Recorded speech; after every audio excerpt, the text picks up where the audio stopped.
Come in and get cozy with us as we initiate soulful conversations and engage dialogue to reflect your most elevated state. May you ponder these topics with depth and gravity as we dive into our true nature beyond the endless distractions.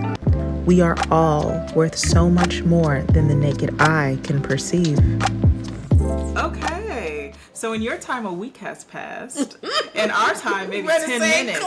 Same clothes, same day, different topic. Well, really, same topic, different installment. So this is episode 2 of 4, or the second installment, I should say. It'll be episode 18 of the Soul Sister podcast, and we're covering trauma and doing the work. The official title is Doing the Work, a series of introspective insights and inspiration, featuring Miss Kat Niambi. And so in episode 17, or installment 1, we talked all about background and who Miss Kat is. Behind her bio, we went into her childhood, how she developed her mediumship and is still developing her mediumship, at least confidence in it anyway. And so on this episode, I really want to go into the unpacking of trauma itself. So we ended last episode on identifying that it was your wound that was kind of what has made space for all of this hesitance over the course of your life. So the starting question that I have for you, which you answered, how and where do you start with the unpacking of trauma? It sounds like it was identifying your wound. So how did that happen for you? So it happened for me. I can give you all the names that I call this era, but I land on now calling it the panty. Like underwear? No, the pandorama. Oh, the pandemic. Gotcha. The pandemic.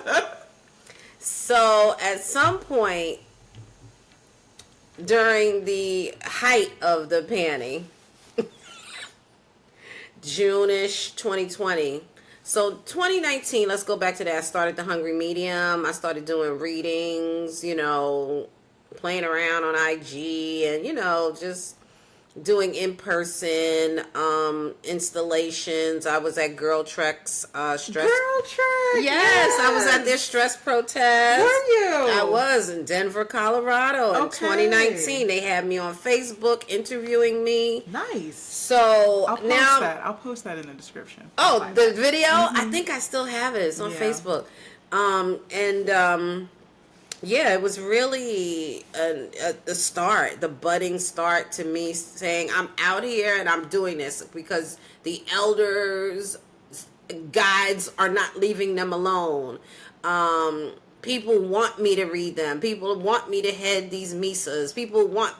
So it is kind of a pleaser thing. It's like, okay, all right, just to practice. It's like, but I'm still like, just doing it like hobby, make a little change. Yep. It wasn't like, I'm going to build an empire, a reading empire. I'm going to be a psychic medium to the stars. It wasn't that kind of thing. It was just like, okay, this a little thing God want me to do. Yeah. Sure. But then in 2020, here's the pandy here. And I see this reader on IG. Now, here I am doing readings on IG. Barely got any readings. So I'm in this tradition. You get readings about your life. I was initiated by this point, right? I've been into the initiation. I don't know. I'm 10 now. So 4 years ago, it was 6. So I'm like 6. I'm a Yoruba Lukumi priest now. I've been initiated. I've been in the tradition. 6 because it's your birthday again once you're initiated. Yes, the initiation birthday. But I've been in the tradition now for about 11 years. Okay. And so you just don't go to religion and just get initiated, right? It's a whole relationship. It's community. It's love. It's spiritual growth. One thing about your initiations to any of these African traditional religions is you to do a spiritual development with your, what we call Egun, your ancestors. You building a relationship with them is so vital before you make any move into any of these traditions, because you want to make sure you have their approval and their blessing. Right.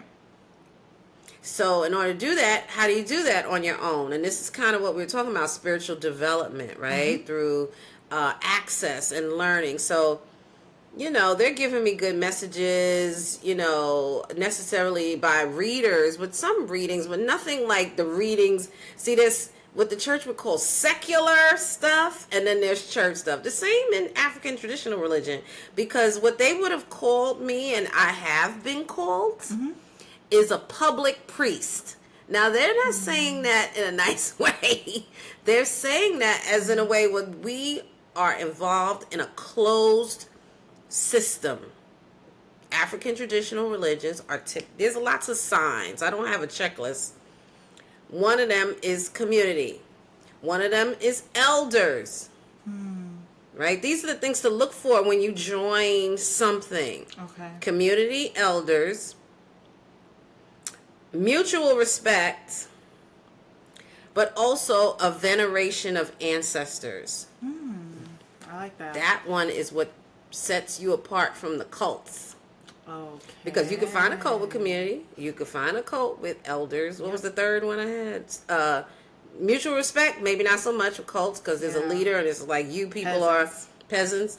But that ancestor veneration, reputable people are going to have that piece. Right.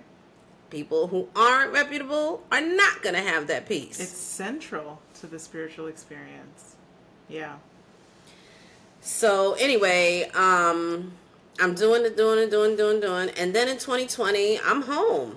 And I'm doing really well because I, for some reason, decided to take a job and go back into corporate America. I left nonprofit, did my own thing, and now, right before the panorama hit, I took a job. And I took a job, so I'm just in my bedroom, decorating my wall in my bedroom, and I'm watching this reader who I was following, and she was doing more like reading, not even reading, she was talking about becoming an expat. And I started following her. I was like, something's vibing with her. And so one day I came on and she was on IG Live and she was doing card readings. I was like, oh, I didn't even know she was and something said, get a reading from her. I never felt that before. This was your first card reading ever. Wow. And I didn't do it on live because I have Scorpio placements too. We're just talking about you being a Scorpio. Right. And not only that, like, all these people watching ain't gonna have my business. Yes. So I let her give me a reading. I booked a reading with her. And she was so spot on. She did these astrological spiritual readings. Her name is Global Black Girl. The Global Black Girl on IG. Her name is Marina. I'll link her. And we actually became very cool. We've never met in person, but it's one of those things like, right? Connected. So here she is in Costa Rica or maybe Mexico at the time, wherever she was. And she gave me this reading. And I remember saying, wow, she's really saying some stuff, right? She's not really being specific, but that's okay. People try it. I've had people try to read me, and people sit in these misas, and they be trying to tell you something. But note, I said there'd only be one line, right? So whoever's taking the notes wasn't even listening to them people. They were just like. But back to what we're talking about. We were about to close the reading, and she said, "Oh, you know what? Let me look at your Chiron." Everybody knows this story, and I was like, "Chiron, okay." I knew all my planets. I ain't never heard of no Chiron. So she said, I'm going to look at your Chiron. I was like, all right. So she looks at this thing called Chiron and she says, oh, no wonder you're so reluctant to be a medium. And in this spirit, here's what she said. Now, remember I told you that elder, he said, you need to be doing this spiritual stuff. It would always be that same phrase. From spirit, you need to be doing this spiritual stuff. Okay. That's how his guide talks. Okay. She said the same thing. Verbatim. Whoa. You need to be doing this spiritual stuff. First she said, oh, no wonder. Like, I was like, I don't know you, lady. And she said, you need to be doing this spiritual stuff. I said, that's what you got from this Chiron thing? She said, yeah, you have Chiron in Pisces at 29 degrees. So when you think about the zodiac, it starts at Aries. People think it starts in January 1st. That's not where the wheel starts. It starts when Aries starts. Mm-hmm. And you go all the way around. Everything is a degree. You got 21 to 29, 0 to 29. Mm-hmm. Every sign, 0 to 29, 29, 29. When you get to the last sign is Pisces. Okay. See, you would think, oh, last sign is Pisces. My Chiron is the very last Chiron degree in that sign. So it's at the very end of the wheel. Interesting. So the way that my friend Pam likes to explain it, she said, you're like an ancient Chiron person. The person who's been here, like we started saying, maybe Chiron is figuring out your cycle. And it takes every 50 years to come back to the sign. So once it leaves Pisces, it's going to be another 50 years before it goes into it again. So what exactly is Chiron? So Chiron is a celestial body. Mm-hmm. It's so all these, here's where I was talking to the group the other day. We have all these planets and things. They're named with the Greek name. Mm-hmm. Like the Greeks made up the stars. Okay. How's that possible? So these things probably had other names before Saturn, before Venus, before they're all named after Greek things. Right? So what was the name before Chiron? I don't know, but that's what it's called now. And Chiron was a centaur. And he was a centaur that trained like a dragon type of thing? Like half half horse, half man. Yeah, something like that. Okay. And y'all could just Google centaur. And there's a whole family of them. But Chiron was considered to be the wounded healer. And he, in Greek mythology, was the one who taught all these people, don't get me the line about the names, Apollo, Zeus, I don't know the effing names. That sounds right. He was responsible for training all of them for battle. But also teaching them how to heal from their battle scars, their battle wounds. Doesn't that sound metaphorical? Yeah. The wounded healer. And because he was wounded as well, he got wounded by somebody's arrow, wounded him, and that's what made him a half god, demigod, whatever you want to call it, because he wanted to be able to die. Something like that. Okay. Anyway, so in Greek mythology, there's this whole thing about him, but celestially, your placement there it symbolizes where your wound is. Okay. Just like the sun represents where you're supposed to shine. Yeah. Your rising, because it's always in the first house, represents who you are, how the world sees you, because this is what was happening on the horizon when you were born. Your moon is more like your mother.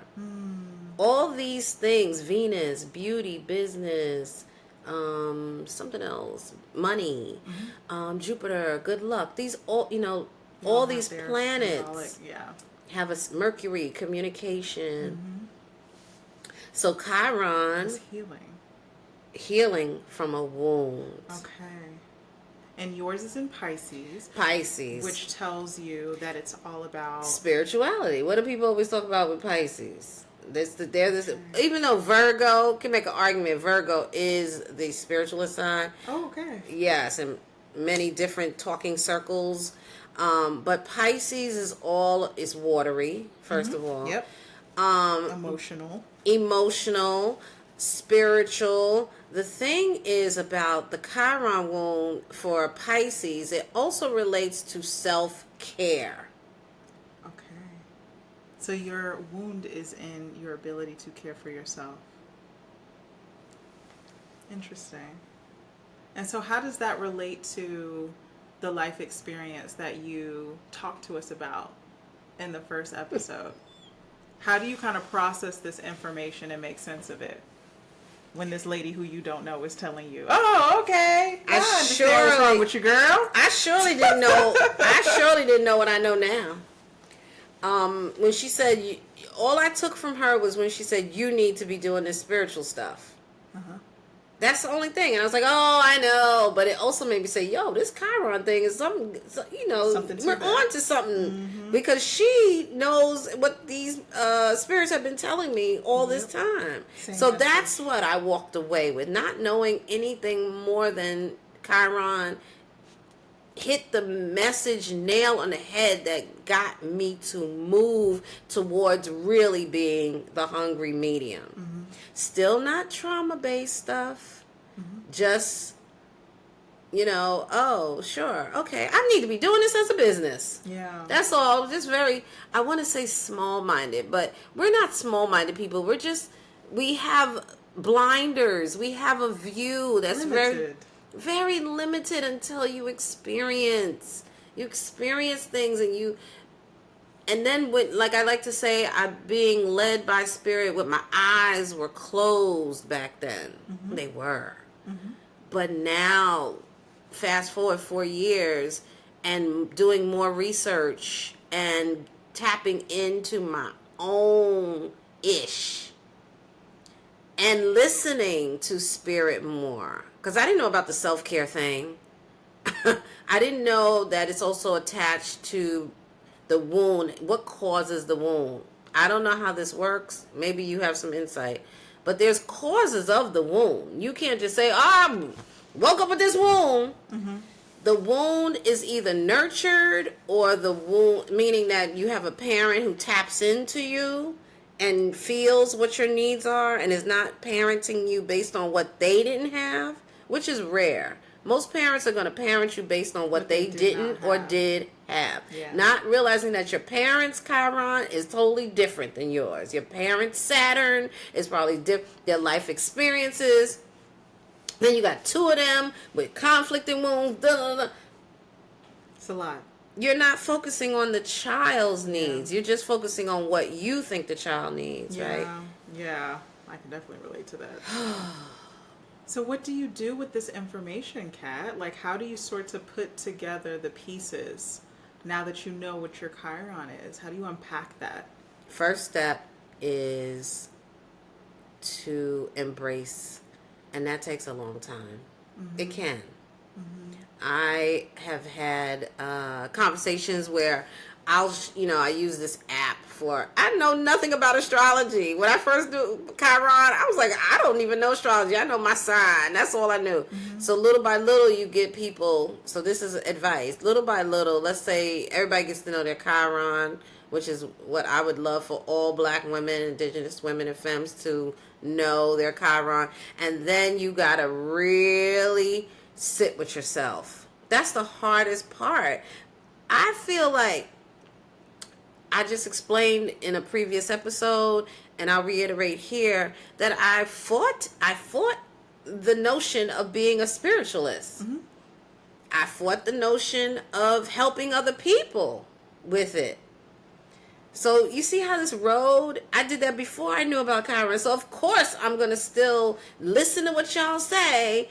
And I say, of course, because I read people all the time and they don't want to hear it. They don't want to hear it. So the first thing is, hello, you listening? It's hard to tell people their wound.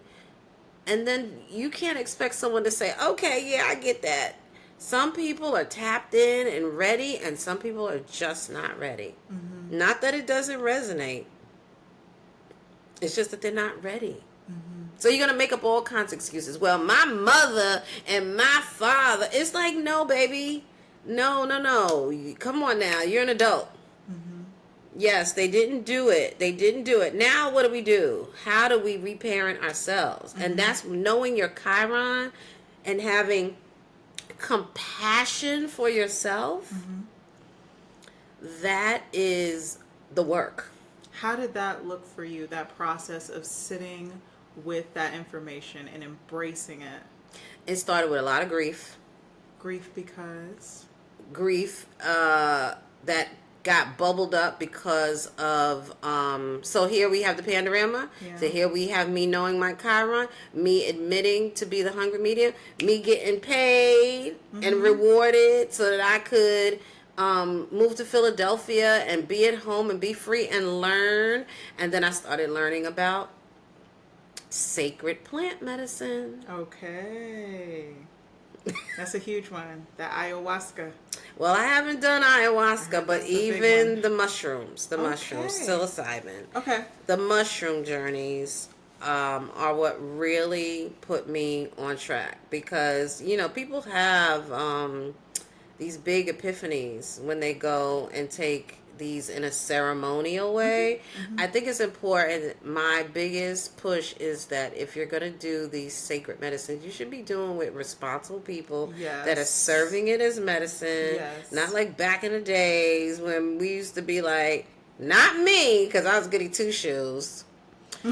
But people would be talking about mess tabs and all this and acid and LSD. Oh, God. When I was a kid. Oh, okay. I grew up in the 60s and 70s. Gotcha. Yeah, that was a heavy time. That was the time to be alive. And that was when they were doing all this stuff. And I was scared of it, of course. So then I got into this world of Clubhouse, which was like Instagram, but it was a community. It was weird and beautiful at the same time. And I learned a lot, sat in a lot of forums, and I learned about sacred plant medicine. And then I found some help in that area. And that is really what set it off.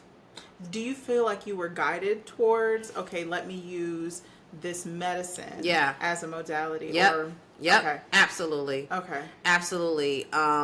It's important to go into those ceremonies with intentionality. Mm-hmm. And my intentionality was for the first journey was truth. I did all the research, and I recommend everybody do research. DYOR. Do your own research. For safety. For safety, ask people. And finally, I got referred to, and because it's not legal everywhere, I don't say who the people are, but I got put in touch with a beautiful guide.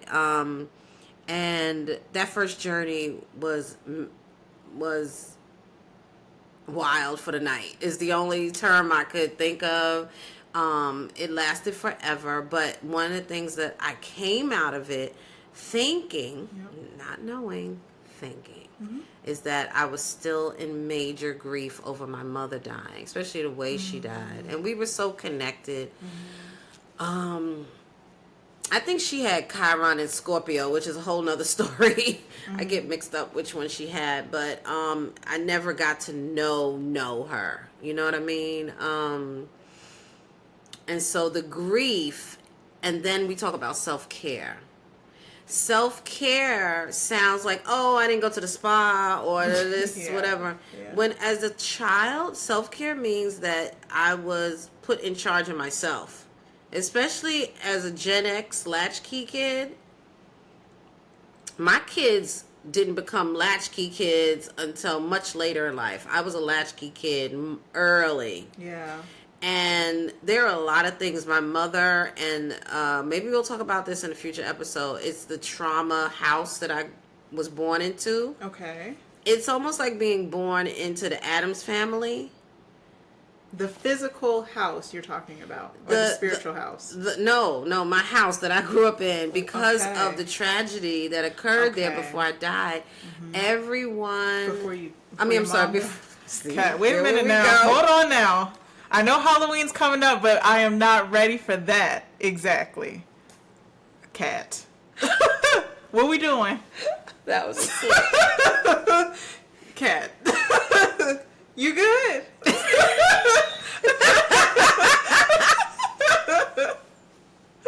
Before your mother died. Before my mother died. Yes. Before I was born, there was a tragedy that happened. Yes. In the home. Yes. 11 years before I was born.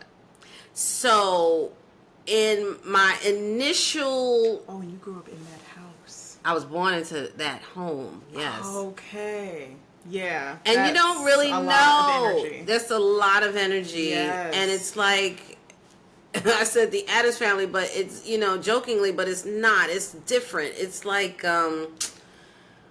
sadness, but it's pushed down. Repressed. It's repressed sadness. Everyone is sad. Yeah. And here I am feeling it. Remember, we go back to that original story. I feel it as a child, so I'm going to tap dance for everybody to make them happy. they're not asking me, child, make me happy. But also the self-care piece is like, I had to go to school by myself at a very early age. 3. On a public Wild. bus. Not 3. At like 4, 5, 6, I was put on a public bus by myself. I had to walk to the public bus. Yes. Oh, wow. By myself. So self-care. Okay, so when it started going, fine. She's 3. But we're talking again about the early 70s. Mm-hmm. That's traumatic. That's traumatic, but I'm independent and I have to prove to my parents that I can do this. I'm a big girl. So I used to brag about it. You're proud. Yes, I'm proud of all my independent accomplishments, even though I don't remember being scared. Walking to the bus, the public bus. Mm-hmm. It was a long walk. I don't remember being scared. Right. And I know that's probably because we go back and we look in retrospect, I probably had the guides and protectors with me telling me I was going to be okay. Mm-hmm. The self-care piece of not having adults. Now, I don't want it to make it seem like I was an abandoned child and was left to my own devices. A lot of times I was. I got home. Yeah. And when your wound is around self-care, so if this happened to any other child, not Pisces, sure, it would be traumatic. Maybe there's some things, but their wound is something else. You know what I mean? My wound just happened to be exacerbated by the fact that I was put to take care of myself at an early age for a lot of things. My parents didn't have formal education per se. Okay. So even me applying to colleges and anything school related, I was like the secretary of the house. Mm-hmm. My sisters and brothers were all, off and gone and doing their thing. And so I, writing letters, whatever. Letters to who? Whoever needed letters, writing for letters that you get in the mail, Okay, so Secretary Cat. Little Secretary Cat. All right. Helping my father with his paperwork, all that stuff. And then not having the same thing for myself. Yeah. I would have to fill out all the forms for school, and then I'd be like, just sign it. Mm-hmm. Mm-hmm. You didn't have anyone to care for you. They were there. They were present, but not that they call them helicopter moms now. You ever tiger moms, helicopter moms, somebody taking you to dance class, somebody taking you this, taking that, taking it. No, I didn't have all that. Right. I remember one time, and my mother had to work, and I remember because we were poor. They never made me feel poor. In fact, I didn't know I was poor until I was a grown up. Because looking back, I was like, oh damn, we was poor. Yeah. Yeah. But I remember one time there was a class trip and my mom was like, I'm going to meet you at the park with my cousin who was visiting, my cousin Hank. I need to bring this story up to him. He's from Mount Pleasant. And he was visiting. And, of course, my school ran later than all the other schools. They get out May here. And then my school in New York, you let out in June. And then my school was even later. Okay. So we had a little picnic in a park. And I remember my mom said, I'm going to bring your sandwiches and everything. And girl, it was a big ass park. And my mother did not know where to find it. There's no cell phones, nothing like that. And I remember sitting there like, is my mother going to come? Oh, all the other kids are eating. And I'm like, is my mother coming? Oh, no. And I remember seeing her come from over the hill. And I was like, oh, finally. Like a saint. But that feeling of like, is she going to come or am I going to have to figure this out on my own and get food from somebody else? Or it was always me wondering what adulting I would have to do at a very young age. How do you connect that level of, I'm not going to use abandonment because you weren't abandoned. No. It's just that the ways in which you kind of needed your parents to show up emotionally. They didn't have the capacity to, or the resources to. They didn't have how do you connect that to the spirituality aspect of your wound?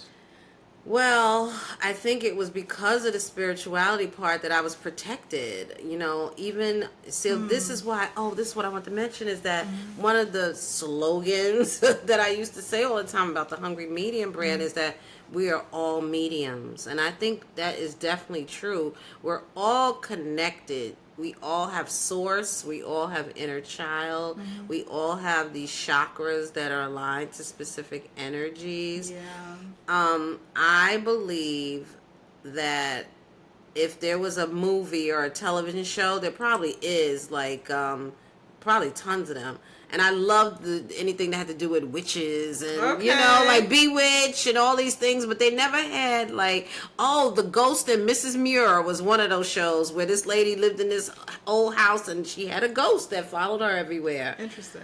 They tried to make a love story out of the thing, too. It was a sitcom, but it was a very weird sitcom. But it's like you have your guides and protectors with you from the day you're born.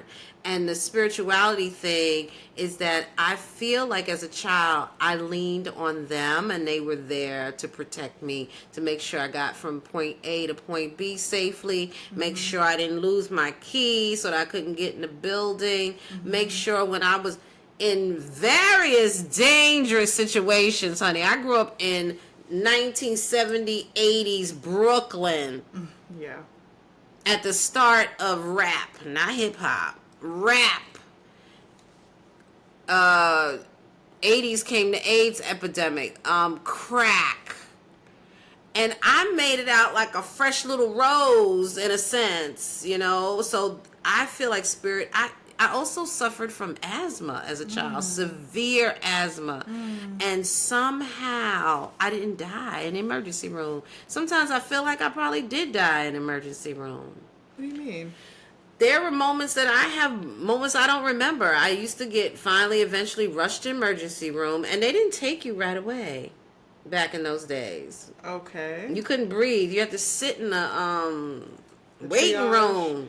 Yeah. Yeah, there was nothing, no oxygen, no nothing. You would sit there, and I know I blacked out quite a few times. Oh my God. So the thing is, I took care of myself. And I believe spirit also, you know, I can't take all the credit. I used to be like, oh, I was independent. Like, no, honey, you probably had guardian angels with you at every step of the way. So that's how I feel like the spirituality part. So all these years of growing up, kind of rejecting them, it makes life more difficult. The moment that I started to accept them, now I'm out here all the time, not proselytizing, but preaching about the fact that we have spirit guides and we have ancestors we must venerate, and that we're all mediums.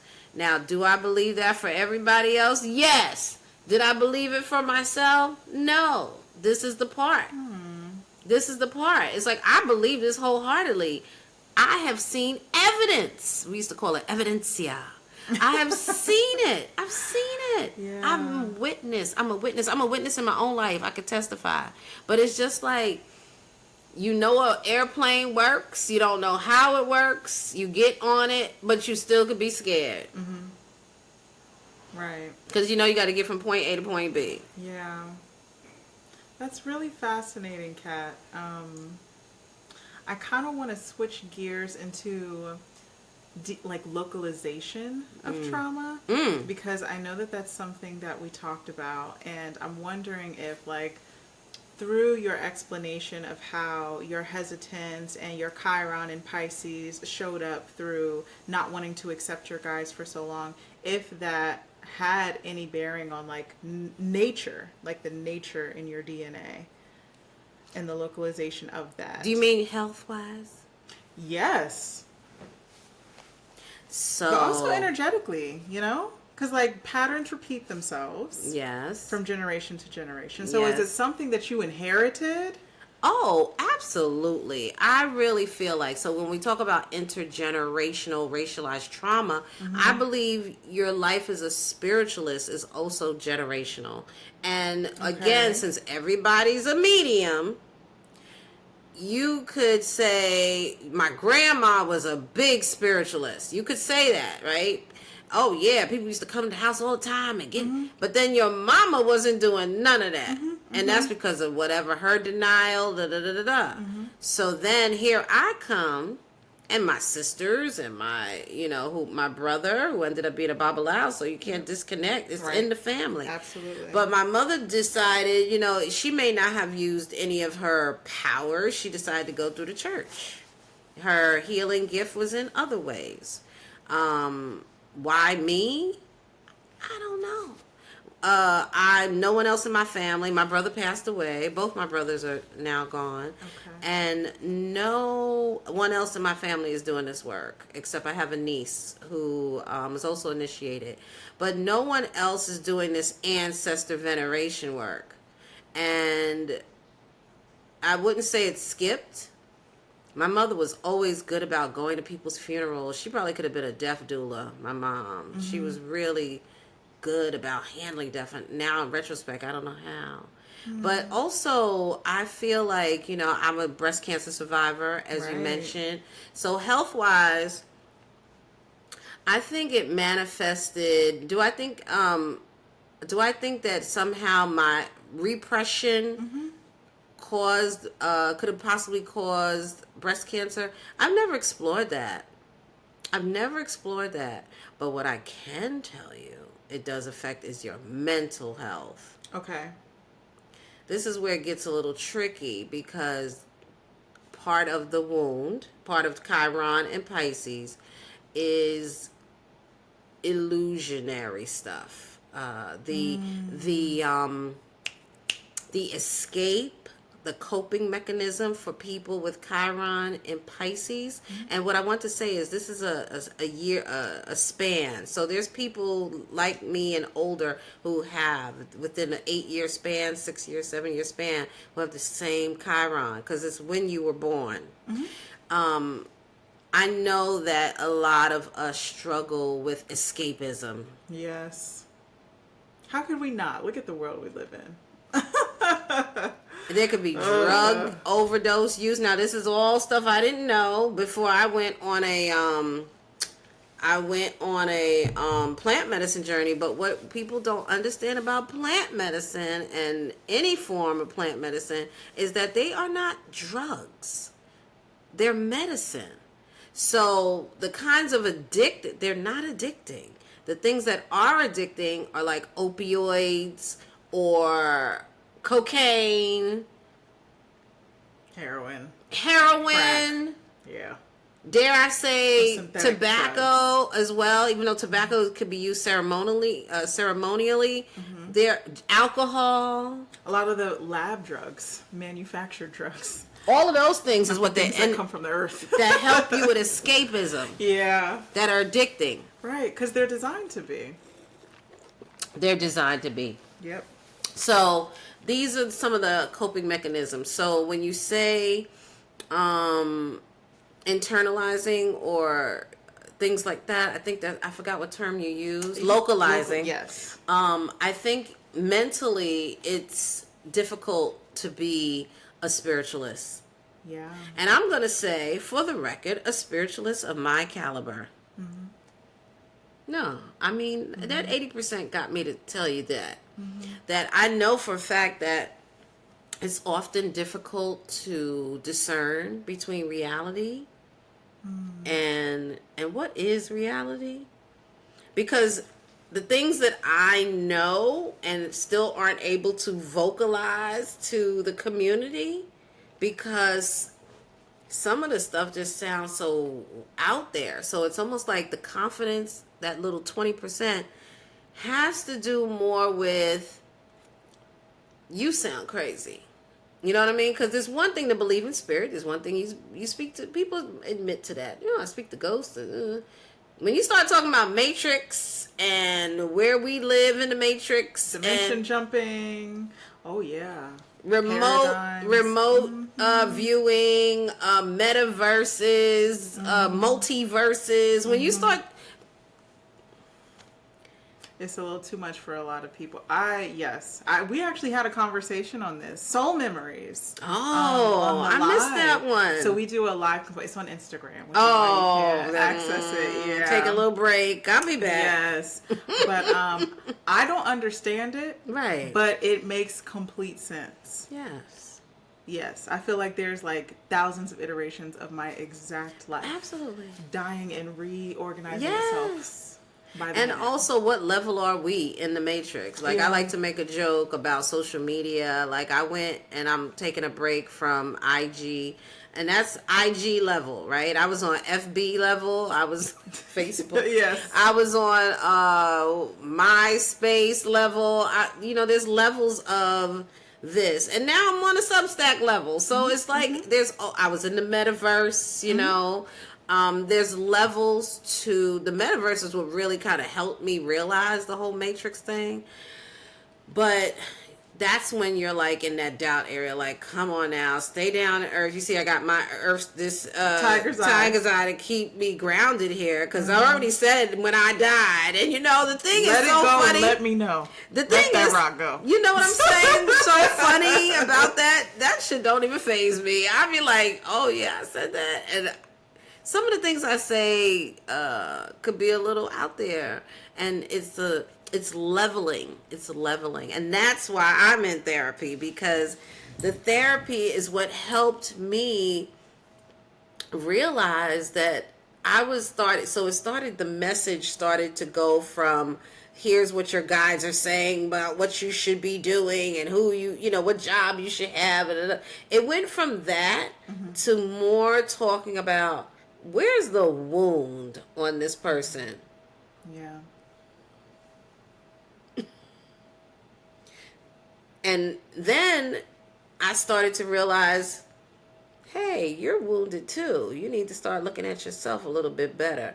That's what came out of these plant medicine journeys, is the knowing that there was a much bigger mission than just doing one-off readings with people.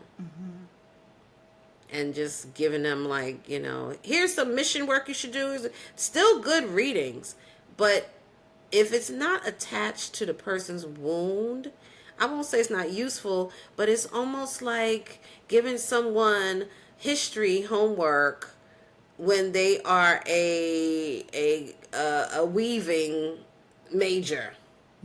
Yeah, irrelevant. I mean, you probably could make a connection saying weaving. They got to know the history of weaving. But it's like one thing here, and that's good. It takes care of your knowledge of history. But then I'm working on this. This is what I'm really trying to do. And I feel like I'm so close to being able to just say, where's this person's wound at? And then inquiring with spirit. Before, it was just like letting spirit just... I won't say it wasn't directed, but the questions now become so much easier if I know someone's Chiron. I'll be like, oh, there's Chiron in that, and it's in that house? Okay, let's talk about it. And then that's when they start giving me, and tell her this, and tell her that, and tell him this, and tell him that. Tell him this, and tell him that. Because I'm asking pointed questions now. Right. Let's not waste our time. Pointed questions. If you need to work on that, obviously, I'm not a therapist. Take it to your therapist, or sit at your altar, or whatever you need to do. Right. So we can talk about the type of things that you need to do in our next installment on healing, and how that will really kind of help a lot of people understand a practical way to do the work. Yes. I love that. So I appreciate you kind of taking us through what your unpacking process has looked like as you figured out where your Chiron is, what that means for you, tying that back to your life experience, and then using plant medicine to foster acceptance and truth, so that you could move into the healing phase. And so we'll talk about how Kat was able to, and is continuing to, heal herself and the modalities that she uses for that. But that will conclude this installment of Soul Sister. So we will see you next week. Different clothes. Different clothes.